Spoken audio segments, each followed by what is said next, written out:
Hello guys, welcome to digital drama. మనం ఫోటోషాప్లో background ఎలా remove చేయాలో ఈరోజు నేర్చుకుందాం. అప్డేటెడ్ వర్షన్ ఫోటోషాప్స్లో అయితే అడ్వాన్స్డ్ ఆప్షన్స్ అయితే వచ్చాయి. ఫస్ట్ ఆఫ్ ఆల్ మనం లేయర్ని డూప్లికేట్ చేసుకోవాలి. Go to properties, remove background. ఈ విధంగా మనం ఫోటోషాప్లో బ్యాక్గ్రౌండ్ రిమూవ్ చేసుకోవచ్చు.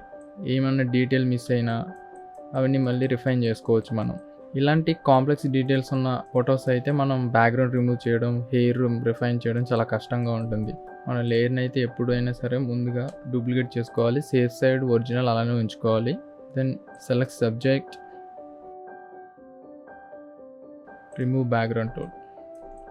మనం ఫోటో కాంప్లెక్స్ డీటెయిల్స్ ఏమైనా మిస్ అయ్యాయి లేవని చెక్ చేసుకున్న తర్వాతనే మనం ఈ ఆప్షన్స్కి అయితే వెళ్ళాలి. ఒకవేళ ఇదన్నా బ్యాక్గ్రౌండ్ కానీ ఏమైనా డీటెయిల్స్ మిస్ అయితే దీన్ని సెలెక్ట్ చేసుకొని సెలెక్ట్ అండ్ మాస్క్ ఆప్షన్ అయితే ఉంటుంది.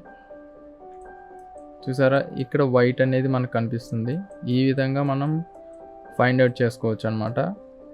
అలానే రిఫైన్ ఎడ్జ్ టూల్లో మనం ఇక్కడ రిఫైన్ ఎడ్జ్ బ్రష్ టూల్ అనేది ఒకటి ఉంటుంది. దీన్ని సెలెక్ట్ చేసుకొని ఇలా ఎడ్జ్ అయితే ఏవైతే వైట్ బ్యాక్గ్రౌండ్ ఉందో మనం ఇలా రిఫైన్ చేసుకోవచ్చు.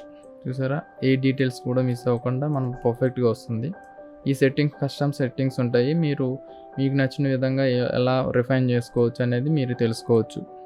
సరే, వేరే బ్యాక్గ్రౌండ్ యాడ్ చేసి మీకు చూపిస్తాను.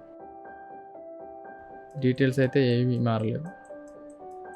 ఏమైనా మిస్ అయితే మనం లేయర్ మాస్క్ ద్వారా మనం చేంజ్ చేసుకోవచ్చు. మరొక టాపిక్తో మీ ముందుకు వస్తాను. Signing off, digital drama.